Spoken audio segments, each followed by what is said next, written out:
we're here to talk all about smarter CRMs and shifting roles and why revenue operations still matters a lot. I am Matthew Volm, CEO and founder of RevOps Co-op, a global community of 17,000 plus operators from all over the globe. If you are not a member of the community yet, we have a variety of membership options available for you. We also have a whole slew of RevOps related courses, education, tons of different things available on our website. I'll try to drop some links as we go throughout our discussion today. But with me, I have a couple of expert panelists that are going to guide us through the discussion today.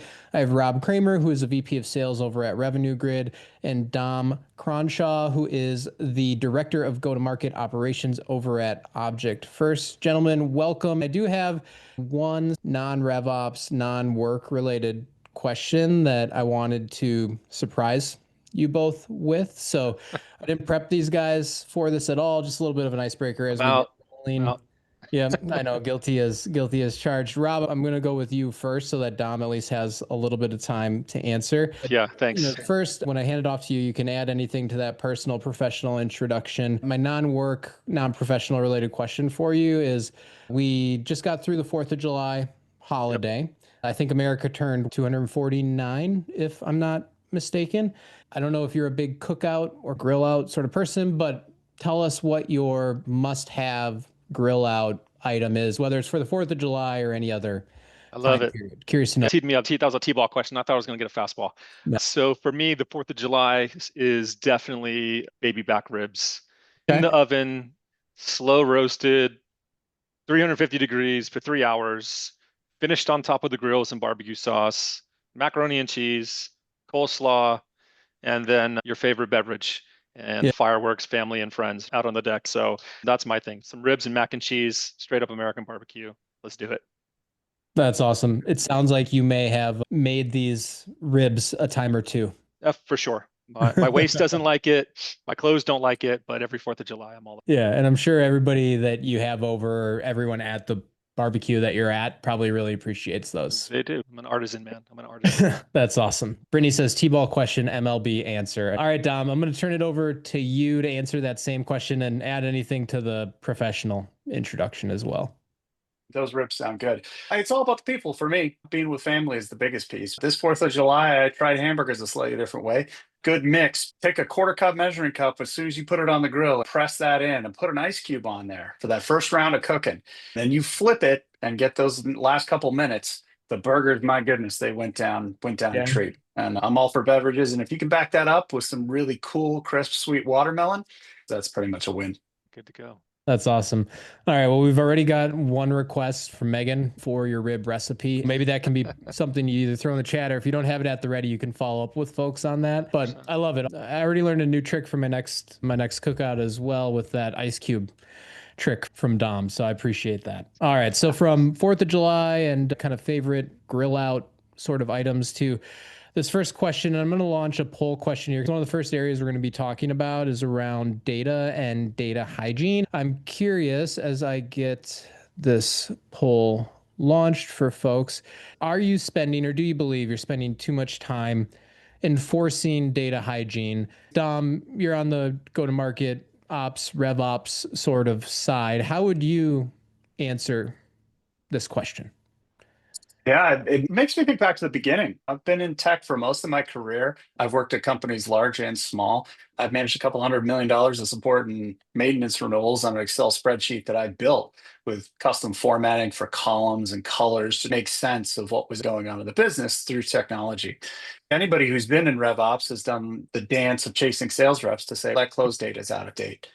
The data hygiene matters to an extent, and then at other points, the data is a distraction from what we're actually trying to do, which is grow businesses.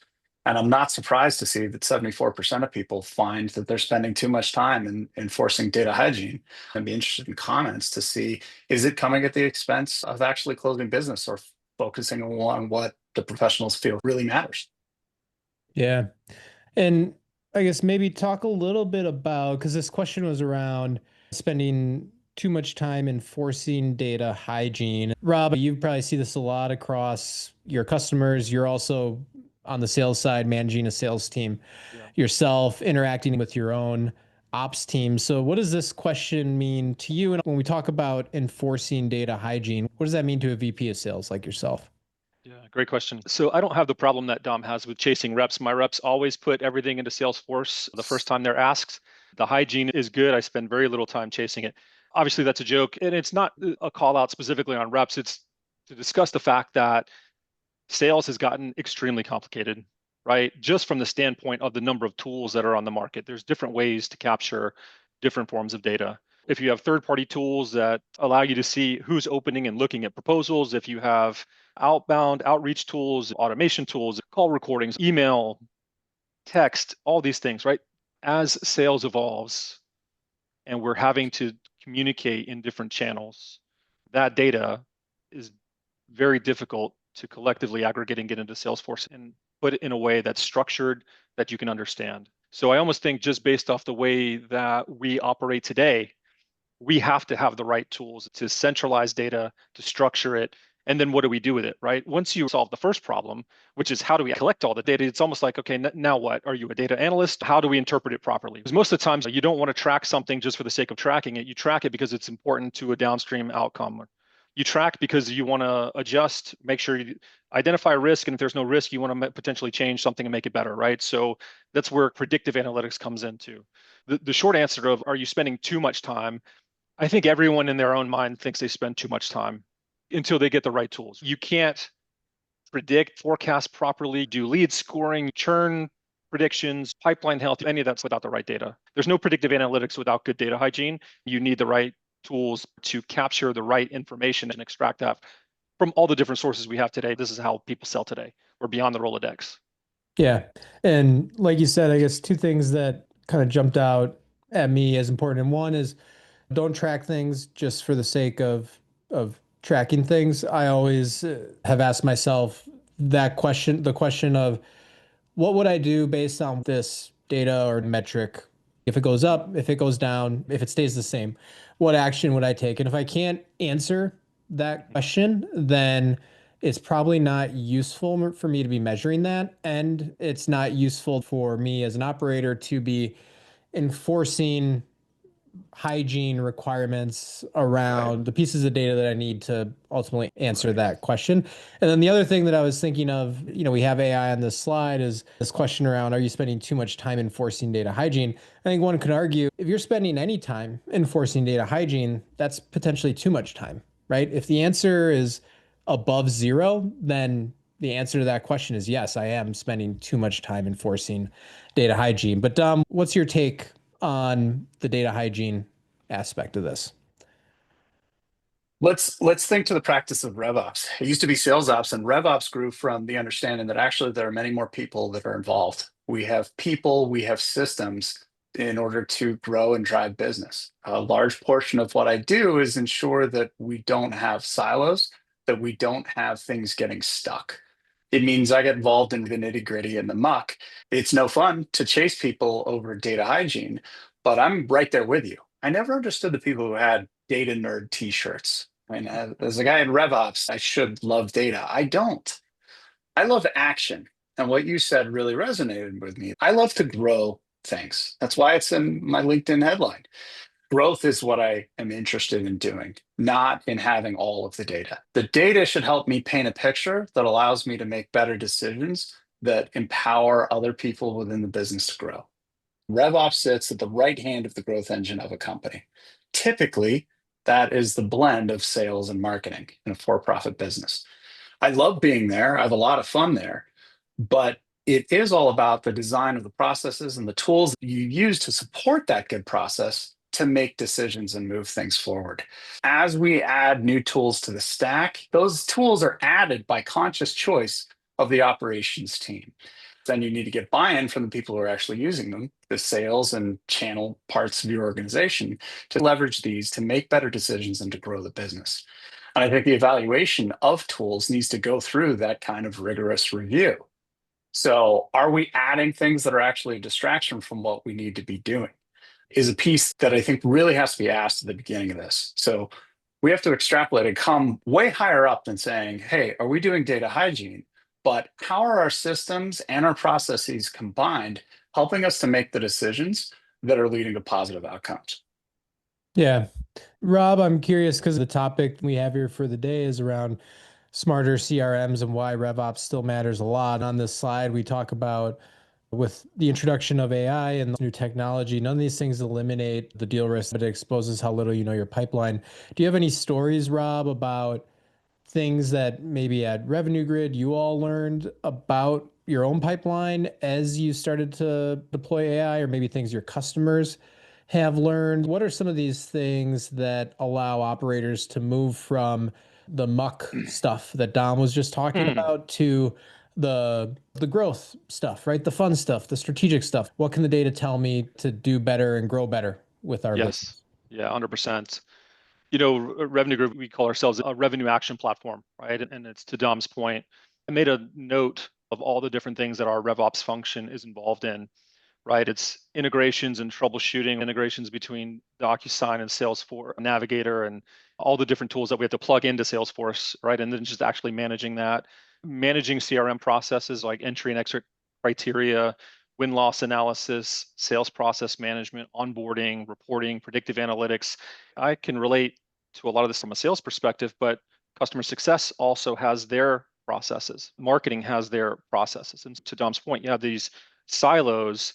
It's not just capturing a big bucket of data. It's what do we extract from it? What knowledge can we get from it? And how are those different data points interconnected? We can see visibly across the entire revenue function to know what's important and when to develop the right strategies and actions to win.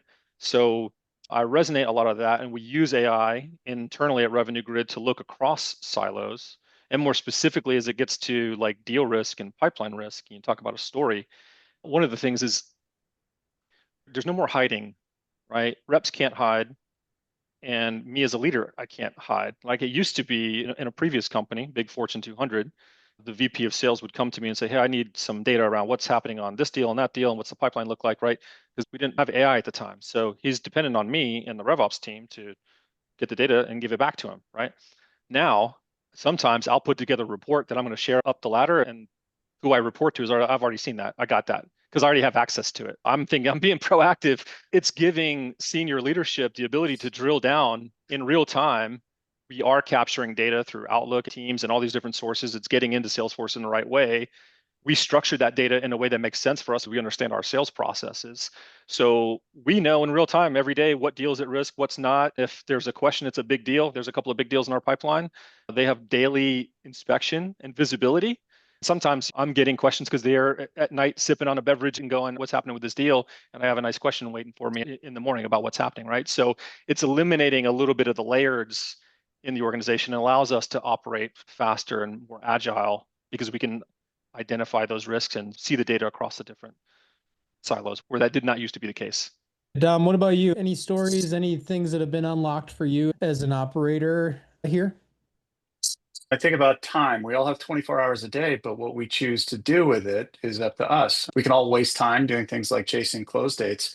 I think we have not figured out what AI can do for us, right? There were the early days of generative AI could help you write a term paper. We're now moving into the phase of agentic AI where it can develop and actually do things for you, but it is not a panacea. AI is everywhere, just like ransomware, the core part of our business.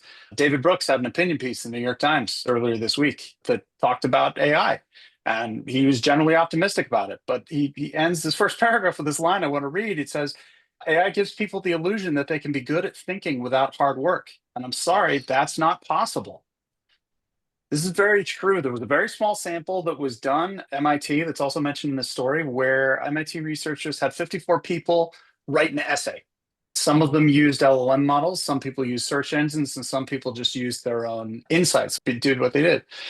There's some striking pieces in there. The summary of this is worth reading. The brain-only group, though under greater cognitive load, demonstrated deeper learning outcomes and stronger identity with their output. The search engine group displayed moderate internalization, like balancing effort with outcome. The LLM group, while benefiting from tool efficiency, showed weaker memory traces, reduced self-monitoring, and fragmented authorship.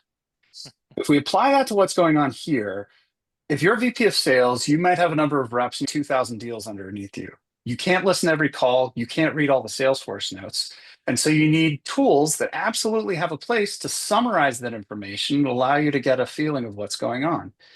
If I was a VP of sales with 2,000 deals, I would follow something of Pareto to say, okay, 80/20. I know I can look at my top biggest deals. I need the tool that can flag risk for me in live time and let me know the deals that I have to engage in. There's so much complexity in a RevOps world, but I always like to think about how we can boil it down into three colors. What's green, what's yellow, and what's red? The stuff that's green, we trust our teams and our people to take care of those things. I really shouldn't be spending much time on that. The yellow, you need to have a culture whereby your individual operators and managers are engaging and dealing with those things. And the red items are the ones that get urgent attention at the appropriate levels. How do we have tools that support that effort and allow people to soak up synthesized, summarized amounts of information? Not all the calls, but as we are active customers of Revenue Grid as well, being able to take all of that synthesis into a consumable package, something like a meeting summary that I didn't have to be on the meeting, but in 2 minutes I can read the summary and get a good idea of what has to happen and who I have to engage with next. Yeah. And I like the story that you mentioned there and talking about the term paper differences. The goal with a term paper is not to just produce this artifact, right? It's to demonstrate what you've learned, what you've consumed, what's now in your head. If we think about, let's just go on the sales side. We think about, we have a variety of different ways that people can sell. Some people use Bant, Spiced, Medic, right? Now with AI, you can listen to sales calls and have those fields, those properties automatically get populated and updated. Great, it's in there.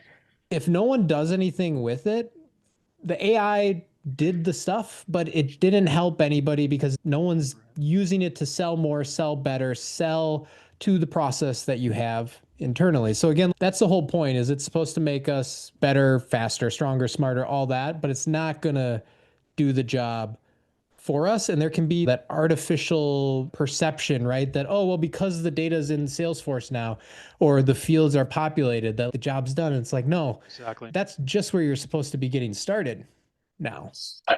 People buy from people, and people are 6 times more likely to buy from people they like. People that I like are people who understand what I have told them already, who understand my pain points, and have a way to help me resolve those issues. So it doesn't allow you an off ramp. None of these tools in AI doesn't allow you to be a bad seller, follow a bad process, or not follow up with people and do the basic blocking and tackling of a sales motion. It's important to call that out. Yeah. Sure is. I saw that study. I thought that was super intriguing because a lot of organizations are shifting and at least talking about how to become AI first. We need to be careful that AI first does not mean we stop thinking or that we eliminate all of the processes where the AI does everything for us. To MIT's point, if you're completely dependent on the AI to generate a new outcome or write a paper for you, then you're losing that part of your creativity and intellect. We're fortunate in sales, my perspective, we're fortunate in sales where I say there's no new thing under the sun, but the general process of sales at its core, like you said, Dom, you buy from people who you trust, who you like, who listen and pay attention, who respect, they're solving a problem that you actually have, those sorts of things. That kind of stuff isn't going away. At its core, a sales process is engaging, understanding if we should be talking, should we keep talking, and then should we solve the problem, and then getting more tactile about how we solve that problem. Or Franklin Covey or Bant or any of those things, all that information exists. So once you get back to the kind of data hygiene, once you get the data in your Salesforce and it's structured, LLMs are contextual, they're learning models, right? So they understand context. You can apply context to a big data set and get a generally pretty good outcome to say, here's the context of what's happening in this deal. Selling isn't check the box in Salesforce to say you did and then be chasing a person all day long. It's to understand what anyone needs in order to move to the next stage in the sales cycle. What do they need to know, understand, in order to feel comfortable that we're helping to solve that problem? AI is able to help contextualize where you are in the sales process and then give you suggestions and recommendations on what to do. but it's still up to the rep to look at those suggestions, look at those recommendations, use their own creativity, use the things that AI doesn't pick up on because sentiment analysis isn't 100%. You still have to have a gauge of understanding, use some suggestions from AI, and then make the decision on what to do next. AI is usually going to be like, there's usually 1 or 2 or 3 different areas where you progress a deal, and it's a little bit up to you to decide which kind of way you want to go with it. But AI is really good at structuring it and giving you those suggestions so you don't have to take as long, so you can get those sales cycles faster. But it's definitely not a replacement. It's a hand-in-hand collaboration with AI. Yeah, and I'll move on to the next topic here, but I'll just close with, because Dom, you were asking if anyone disagrees with this line of thinking, and I don't disagree. One counterpoint, if you think about the evolution, all these revolutions we've been through, a lot of these things have maybe replaced or made certain skills redundant or no longer applicable, right? So if you think about us going from not having any vehicles to using animals and horses to then cars, does that make us weaker since we're not using our physical bodies to move around to get from point A to point B? Yes. Have we, though, like grown, completely inept at anything physical? No. So with all this AI stuff, like you mentioned, with writing, creativity, some of these things that it's doing, to Rob's point, doesn't leave room for hiding. So you can't be lazy. You still got to do things with it. And I don't know what the answer is, but I think we will move beyond this and hopefully continue to do better with the technology and all the things that we have today. But what that looks like, I don't really know. Our next topic is around teams that RevOps and go-to-market ops ultimately supports. And so we've talked a little bit about CS, marketing, we've talked about sales. We've also talked about the different levels. And this particular question, I'm going to end the poll now, is around who on your RevOps team or within your business that you support needs the most help or the most support from your RevOps team. And Dom, I guess I'll end this poll and share the results, but I'm curious to get your take on this at Object First based on your own prior experiences. Who's been the, I don't want to say neediest, but who's required the most support from you? Yeah, we get it from all angles, right? In requests for lead uploads to Salesforce, report creation in Salesforce, somebody to help with a commission question, somebody would like help with a deal negotiation. We're a relatively small company growing aggressively at about 250 people. So I get involved in deal negotiations as well at this point, which is a huge amount of fun for me. We get it from everybody. I'm not surprised to see an even split there. I am surprised to see individual contributors not requiring a lot of help. Most of the work at an organization should be done at the individual contributor level. We have a management layer and an executive layer to set tone, but we have a lot of bodies and with way more hours that can scale out and do things. Going back to how we can use tools to better effect with that same 24 hours, probably too many of us still sit on phone calls and jot notes of what happens. How about we just completely offload that to AI and we trust that it's going to give us not only a transcript of the call, but now, to what Rob was talking about with context, it can actually grade that call through different various lenses and tell us how well we did or things we may have missed.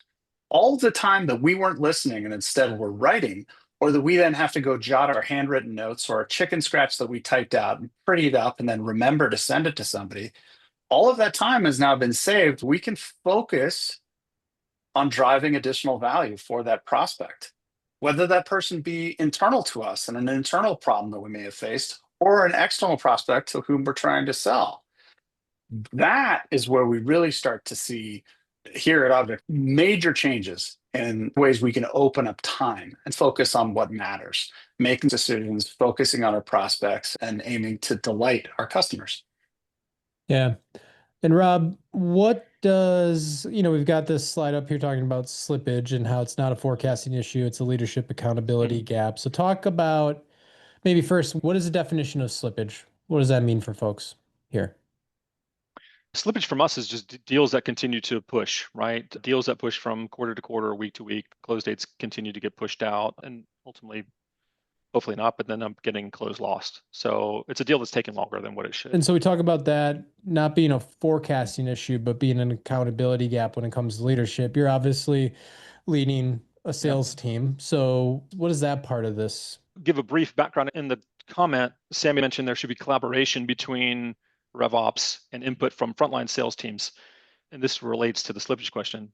I agree with that a lot, because in a lot of organizations, what typically has happened is leadership works with RevOps, identify data, make strategic decisions, delegate to the execution team. Execution team goes off, does whatever they do. They come back and they say, this tool isn't working. It's not integrated, blah, blah, blah. It may or may not be helping. We've tried to take a much more proactive approach within Revenue Grid to empower all of the go-to-market teams to understand strategically where we're trying to go. And then in the Jeff Bezos kind of mentality, we're firm on strategy and we're flexible on tactics. So getting RevOps more direct feedback with our sales teams, where they can come to me and say, here's what the sales team is seeing.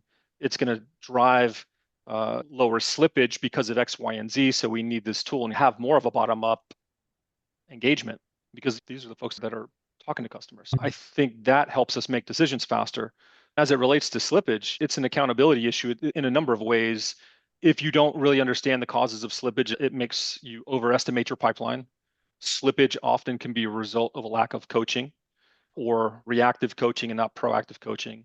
It can be a result of not having the right data, so you're not identifying deal risks in real time.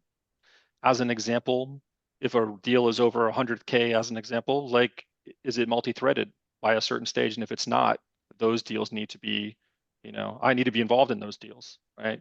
So each organization is going to have different risk factors and things like that. But slippage is a result of a lack of process or a lack of insight. A lack of process gets back to, are we as leaders understanding our deals enough and being transparent and honest enough to know what our true sales cycles actually are? And we're not just pushing. If I have a 6-month sales cycle and I just want it to close in 3 months, well, I can't be unrealistic. But at the same time, are we doing everything that we can do proactively to ensure processes are being followed? We're working in the right areas and we have access to the right data. So I view slippage as, it's easy to on it off on the reps, as they're not doing what they need to do. And in some cases, that's true. But most of the time, I think it's more around structural and process issues that cause slippage that we can have more influence over as leaders by having the data and putting the right process in place. Yeah. Dom, how do you feel about that? I'm sure at Object First, you guys know slippage issues, your forecasting accuracy, probably 100%, Yep. quarter in, quarter out. But theoretically, right, if those things weren't true, what is slippage and the statement? What does that mean to you based on your experience as an operator? Yeah, I'm right there with Rob on process fail down, right? We need deal inspection. And there's the element of fear. Sellers nobody likes to hit that close loss button on an opportunity, right? But it is the right thing to do at times. It's not a sin to not get the deal. It's a sin to take a long time to not get the deal. I'll crib lines from Chris Voss all the time because he's absolutely right. All the time you're spending watering a plant that's never going to grow is time that you're not hunting. It's time that you're not finding your next opportunity. It's time that you're not growing a relationship with somebody who can support your own professional growth or the growth of your business and your bottom line, your paycheck. So I think fear is a big thing that we see with sellers. I have this great pipeline, and the question should always be, is it real? Real pipeline inspection, real rigor in deal economics and metrics and understanding, do you have the core elements of a real deal? Asking proof of life questions, giving prospects an off ramp, all of that should be perfectly acceptable parts of a deal management process within a sales organization.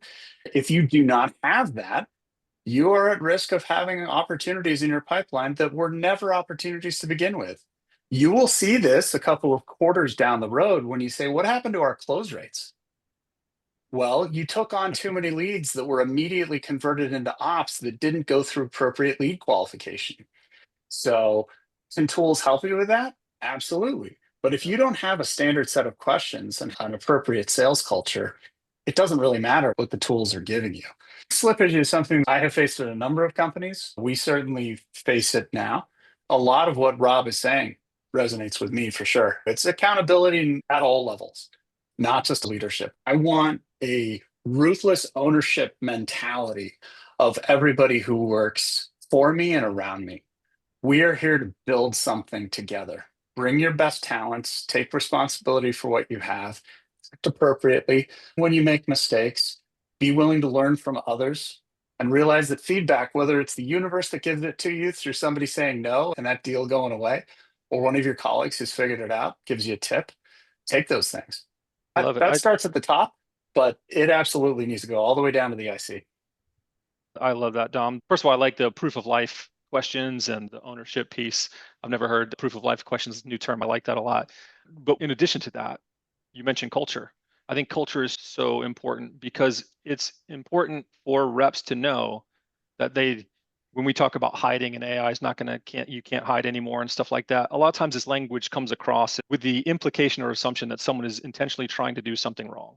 And we know that we're all trying to work towards a common goal. Back in a previous life, I was in law enforcement, and they used to say, there's no rank in the gym. The major goes into the gym to work out. I go in as a rookie to work out, and we can have a man-to-man conversation in the gym. And then outside the gym, we're back into our protocol. We do that at Revenue Grid, and I'm sure other companies do as well. But when we go through our debrief calls and our strategy calls, it's very important from a cultural standpoint for reps to know these tools are designed to help. They're not designed to catch you in aha moments. They're not designed to catch you and tell you your process stinks or to put you on a pip or any of that kind of stuff. It's truly as a feedback loop and an awareness loop so that we can collaborate and work together on what are the right things that need to happen so that we can then feed a lot of that information back into our AI tools and make them better and feed it back into our process so that we can all work collaboratively as a team. And I don't think that conversation happens enough, and it leads to back to slippage.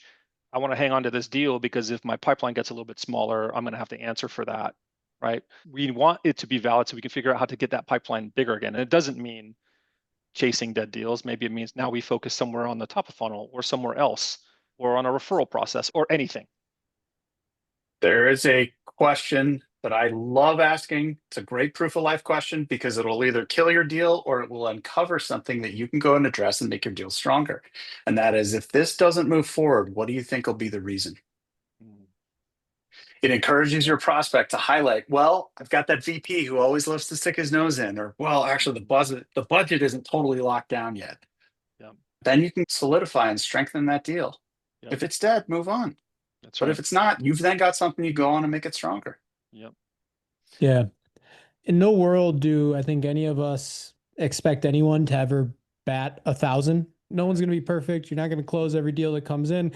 This applies outside of sales as well. You're not going to exceed at every company that you work at. Every job's not going to be a great fit. Again, every deal is not going to be closed. That's okay. Your job or a seller's job is to figure out which ones have a shot, right? A good shot, and focus on those, move on from the ones that don't. And as an operator, those are the things you need to support them with. And again, new technology is meant to help and facilitate that. It's not an us versus them. It provides this kind of unbiased persona, right? You can't argue with, you can't fight over the data. What they say around deal risk and some of these other things is based on data. It allows you to move forward, which is what I love. And the topic of this next question, the last area in the last about 20 minutes that we've got here today. So we have this question. I'm going to launch the poll now around, are you using AI in any of your RevOps or operator workflows today? And then we'll talk about some of the different ways that folks are. Rob and Dom, I assume the answer for you guys is like, yes, obviously. I mean, Revenue Grid is a, AI company, and Dom, you've already talked about a couple of different ways that you're leveraging AI. Let me ask you this, Dom, what do you think the breakdown is going to be? Yeah, how many people are just sitting there firing off Chat GPT to do simple like equations? Definitely do that from time to time. Look, if we include that, I'm going to say 40% are using some AI, is my guess. Rob, what's your guess? I'm going to go higher with that. I'm going to say 60%. I'm going to be optimistic here. Okay. All right. 2/3 said yes, they are using AI in some of their workflows. Let's talk about say use it effectively, because I think that a lot of people are trying to use AI and they're still trying to find that right fit, that Rubik's Cube kind of fit for it, which leads right into this about the friction around it. Yeah. So Dom, what are some things that have worked and maybe stuck for you as an operator, workflows where you've embedded or deployed AI in some way, shape, or form that have worked and now are continuing to work? Let's start on the success stories. I think there's a differentiation between where we have some sort of automation. I see enrichment of accounts using a third-party data provider is just a connection. I wouldn't consider that AI. If we have something that is constantly looking for what is going on, we're at the border of saying that is maybe a trained automation, where we really get into what I think of as AI is that contextual piece where we can distill and synthesize information into an actionable form. It can not just give me a transcript of the entire call that I can read, but instead can give me a summary. Can instead say, let me take all that information and let you view it through this lens. The big win that we have is meeting summaries. As we grow our sales team, we can't listen to every sales call. And there are all kinds of tools out there, Gong, Einstein Conversation Insights, that try and get to how can I summarize what is going on with your hours and hours of calls that no one is able to listen to. I think we're getting into the edge of things that can be really useful. Some of those are complex and don't work very well. We have so many different providers of voice calls and so many different ways to consume it and then put it forward in a way that's digestible. I'm going to call out meeting summaries as the big piece. We have an hour-long meeting and trying to understand who is speaking, who's speaking too much. We have two ears and one mouth, and particularly when we're doing a discovery call, we should be doing way more listening than speaking. And we can see that very quickly. I don't have to listen to the whole call to see if somebody's talking too much. Did we cover the key points of a good, solid discovery process that we can feed into that LLM and tell us we might have a very different expectation? We're 100% channel business at Object First, meaning that we do not transact any business directly. Our partner network is hugely important to our success. We would have calls on a demo or a discovery call, perhaps with an end user. Somebody would want to purchase our product. But we would have separate calls with our channel team doing account mapping to understand how many of their customers use Veeam, how many of them have a storage refresh coming up, key information they would have. And the lens through which we judge those two conversations is completely different. Mm-hmm. Being able to have an LLM say, show me that through lens A and this through lens B, and give me a summary of all of those calls and tell me where I have to engage, again, with that red, yellow, green. Rep A is just great. All green, I'll give them a high five and public shout outs and say, look, some amazing stuff. I've highlighted 3 of your calls already this week and give some public praise. And the people who need some help, we figure out what that is. We show them the good stuff. And we can do that without listening to a single phone call. That's where we really get these big jumps in terms of where these tools make a big difference for us, not because it's data, but because it allows us to make better decisions that help us support our growth. Yeah. What are some success stories that you all have had at Revenue Grid or ones you've seen from your own customers? For sure. I think where Revenue Grid is right now with the products that we've built and where we are as a company is in and of itself a success story. AI causes friction the same way a jet engine causes heat. Jet engines are powerful, right? AI is powerful. And if it's directed in the right way, it's going to take you far. I love what Dom said about the meeting summaries. We have embedded our own tool and other AI into our daily processes. Meeting summaries is one piece. Relationships and conversations are where relationships are built, or it's where relationships kind of fall apart, right? And to be able to, for me as an example, just coming out of our Q4, which ended last month, to go back into the previous quarter and say, for my account executive team, compare and contrast how effective rep A, B, and C were in their first discovery calls, which ones turned into opportunities. We have a language model that understands that and can give me that information. Rep A is doing this really well. Rep B is doing, this well, and then we can incorporate coaching based on those things into a process and a coaching feedback loop. We can synthesize all of those meetings that Dom was talking about and extract the trends that are important to our business. I don't have to chase down reps every day. I look into those meeting summaries every single day and I can see what was talked about. The context of a LLM is becoming very, very smart. It knows, is this early cycle? Is this mid cycle? Is this late in the sales cycle? So should we apply a Chris Voss methodology? Should it be an initial BANT discovery? Those sorts of things. Sales is not new. You start early and you work your way through the sales process, and you can understand that contextually. The last thing I'll say is, and this also ties into what Andrew in the comments said, he says, I rely more on data-driven signals than on one rep sentiment. I had some feedback from the team on a forecast call last week. They said, hey, I put the little thumbs down. I disagreed with the forecast. It didn't change the forecast in Salesforce. To Andrew's point, you are one data point, not the entire data point. The point is to use you as a data point in conjunction with a number of risk signals, in conjunction with a contextual sales methodology on structured data, right? To understand if this deal is healthy or not, right? So we can quickly go into our pipeline, for a forecast call, and in 2 seconds know how much of our pipeline is valid. And then, like Dom says, I can immediately see how much of it is at risk, and then where do we want to work within those deals that are at risk. Our forecast calls have gotten shorter, and we can strategically direct our resources into those opportunities that need the most help. It allows us to be more agile and operate more efficiently. Yeah, so I've heard some success stories around rep by rep comparison coaching that can help there. Forecasting, we've talked about meeting summaries, call recordings, leverage that. Now I want to ask you guys about the flip side. What are some, and I don't want to call them failures because they're really just learnings. What are some things that you have applied or tried to apply AI to that have not worked, or where you've tried and you're like, oh, that doesn't work the way that I wanted it to? And so, you've kind of moved on. Dom, I'll start with you on that. I don't think we've had enough learning time to say something hasn't worked. There are things that don't work as well as we would like them to.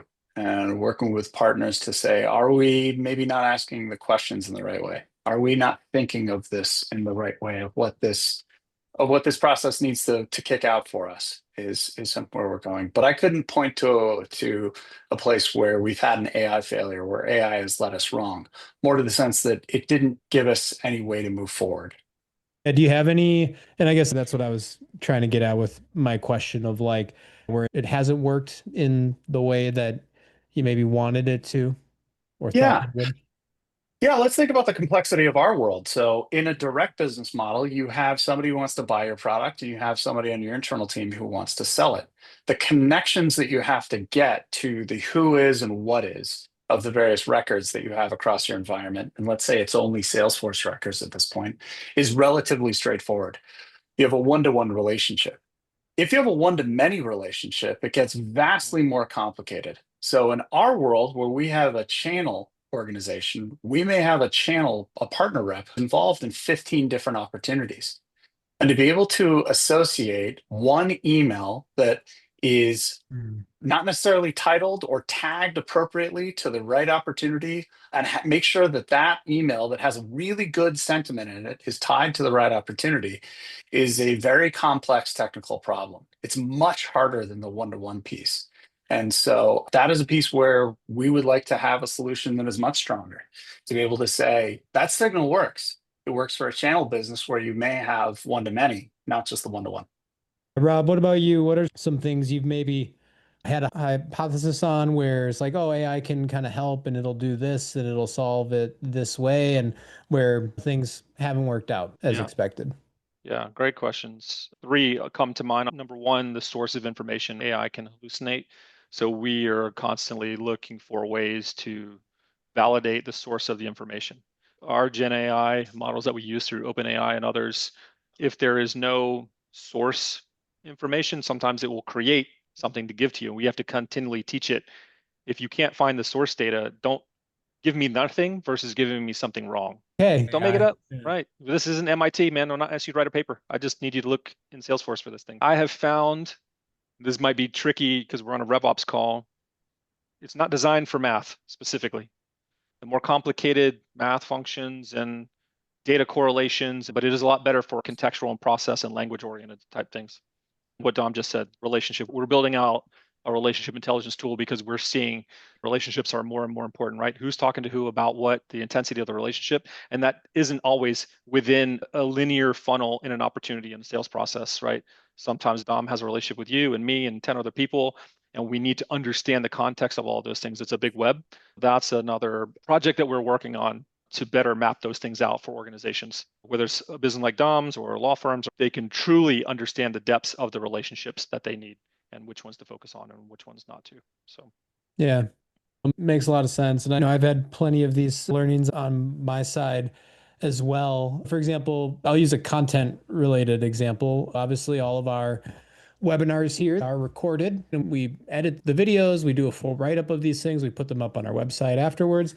But for us, this all starts with a transcript of this particular event. We've done hundreds, maybe 1,000+ digital events over the last 5 years. And so we have this style guide of how we write.